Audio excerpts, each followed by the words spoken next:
Assalamualaikum warahmatullahi wabarakatuh.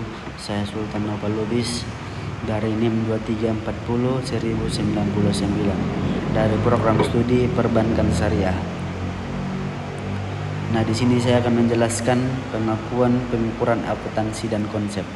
Pengakuan dan pengukuran akuntansi dan konsep ialah mengacu kepada pencatatan unsur-unsur dasar laporan keuangan. Konsep pengakuan akuntansi mendefinisikan prinsip-prinsip dasar yang menentukan penentuan waktu pendapatan. Biaya akuntansi mendefinisikan prinsip-prinsip yang luas untuk menentukan jumlah di mana unsur-unsur tersebut diakui. Pengakuan akuntansi. Pengakuan pendapatan ialah prinsip dasar untuk pengakuan pendapatan adalah bahwa pendapatan harus diakui ketika diperoleh. Perolehan pendapatan terjadi apabila syarat-syarat berikut ini terpenuhi. Yang pertama, bank harus sudah mendapatkan hak untuk menerima pendapatan tersebut. Dan yang kedua, harus ada kewajiban di pihak lain untuk mengirim sejumlah tertentu atau yang bisa ditentukan kepada bank. Yang ketiga, jika belum tertagih, jumlah pendapatan harus diketahui dan harus bisa ditagih dengan tingkat kepastian yang cukup. Kedua, pengakuan biaya. Prinsip dasar bagi pengakuan biaya adalah realisasi atau perolehan, baik karena biaya tersebut berhubungan secara langsung dengan pendapatan yang telah diperoleh dan diakui maupun karena berhubungan dengan jangka waktu yang cakup oleh laporan laba ataupun rugi. Biaya-biaya yang mencerminkan kos yang dialami oleh bank yang diharapkan memberikan manfaat selama beberapa periode.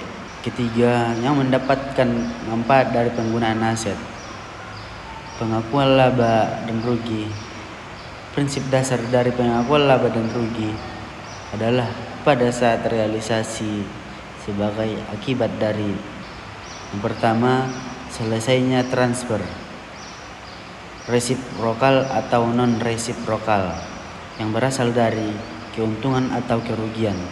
Contohnya dari transfer resiprokal adalah berakhirnya penjualan aset tetap sebagai suatu dasar pengakuan keuntungan atau kerugian. Suatu contoh dari transfer non-resiprokal adalah terjadinya suatu kejadian seperti bencana alam yang menimbulkan kerugian. Yang kedua, tersedianya alat bukti yang kompeten dan memadai yang menunjukkan aspirasi atau apresiasi nilai aset atau kewajiban yang telah dicatat dan bisa diukur sebagai akibat dari perubahan pada permintaan dan penawaran. Keuntungan dan kerugian tersebut merupakan keuntungan dan kerugian yang belum direalisir akibat revaluasi aset dan kewajiban. Dan apabila hal itu diterapkan. Kedua, konsep pengakuan akuntansi. Konsep matching atau untung rugi bersih selama jangka waktu tertentu harus ditentukan dengan mencocokkan pendapatan dan keuntungan dengan biaya-biaya dan kerugian yang berhubungan dengan periode atau jangka tersebut. Untuk pengukuran di dalam akuntansi keuangan bisa mencakup biaya perolehan aset. Yang pertama, nilai setara kas yang diharapkan atau diperkirakan diperoleh atau dibayarkan. Nilai setara kas yang diharapkan diperoleh adalah jumlah unit moneter yang akan diperoleh jika sebuah aset dijual tunai di dalam kegiatan bisnis secara normal. Pada tanggal sekarang ini adalah alokasi yang adil dari hasil-hasil investasi terbatas antara para pemilik rekening investasi tidak terbatas yang telah menyediakan atau menarik dana pada berbagai titik waktu selama umur investasi tersebut.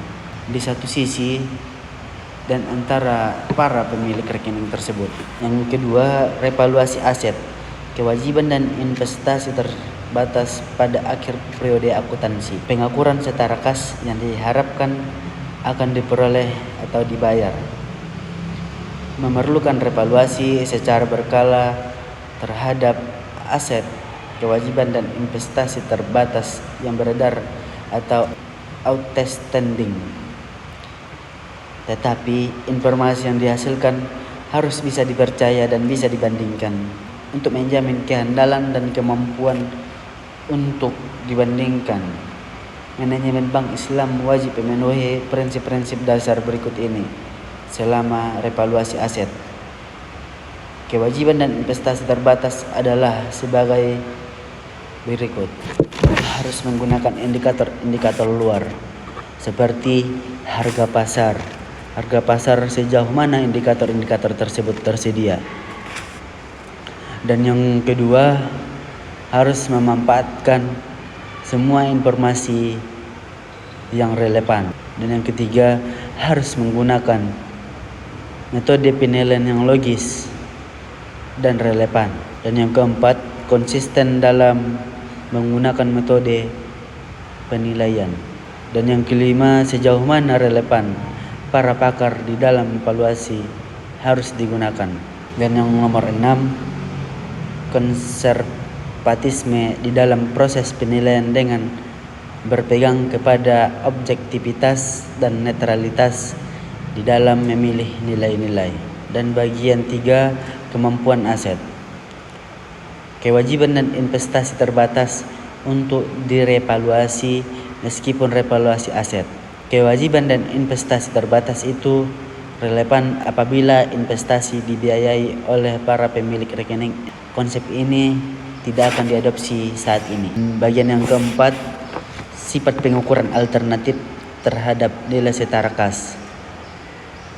Biaya historis dari aset mengacu kepada nilai-nilai pasarnya pada tanggal perolehannya, termasuk jumlah yang akan dikeluarkan untuk membuatnya bisa dipakai ataupun siap untuk digunakan.